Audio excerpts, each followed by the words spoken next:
ਲੋਕਾਂ ਦੀ ਔਲਾਦ ਬੇਇੱਜ਼ਤੀ ਕਰਵਾਉਂਦੀ ਹੈਗੀ ਏ। ਮੇਰੇ ਅੱਬਾ ਨੇ ਮੇਰੀ ਜ਼ਿੰਦਗੀ ਨੂੰ ਵੱਖਰਾ ਸਿਆਪਾ ਪਾਇਆ ਹੋਇਆ। ਮੇਰੇ ਪਾਪਾ ਨੇ ਤਾਂ ਮੇਰਾ ਨੱਕ ਹੀ ਬੋੜ ਕੇ ਰੱਖਿਆ ਹੋਇਆ। ਮੈਂ ਤਾਂ ਦੁਨੀਆ ਦੇ ਸਾਹਮਣੇ ਮੂੰਹ ਚੁੱਕ ਕੇ ਟੋਲ ਨਹੀਂ ਸਕਦਾ। ਅੱਜ ਉਹਨੀ ਵਜ੍ਹਾ ਤੋਂ ਮੈਨੂੰ ਸਕੂਲ ਦੇ ਵਿੱਚੋਂ ਕੱਢਿਆ ਗਿਆ। ਜਾਂ ਮੇਰੇ ਅੱਲਾ ਮੇਰੇ ਪਾਪਾ ਨੂੰ ਹਿਦਾਇਤ ਦੇ। ਮੈਨੂੰ ਲੱਗਦਾ ਹੈ ਇਹ ਉਸਮਾਨ ਦੀ ਆਵਾਜ਼ ਹੈਗੀ। ਯਾਰ ਇਹ ਤੇ ਹੁਣ ਸਕੂਲ ਗਿਆ ਸੀ, ਇਹ ਫਿਰ ਕਿਉਂ ਆ ਗਿਆ?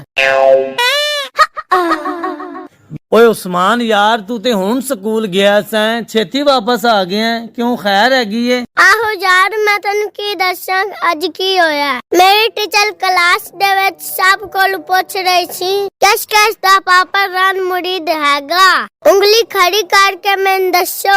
ਮੈਂ ਤਾਂ ਸ਼ਰਮ ਦਾ ਮਾਰਿਆ ਉੱਤੋਂ ਬੈਗ ਚੁੱਕ ਕੇ ਆ ਗਿਆ ਹੈਗਾ। ਲੇਕਿਨ ਮੈਂ ਟੀਚਰ ਨੂੰ ਨਹੀਂ ਦੱਸਿਆ ਕਿ ਮੇਰਾ ਪਾਪਾ ਵੀ ਰਨ ਮੁਰੀਦ ਹੈਗਾ।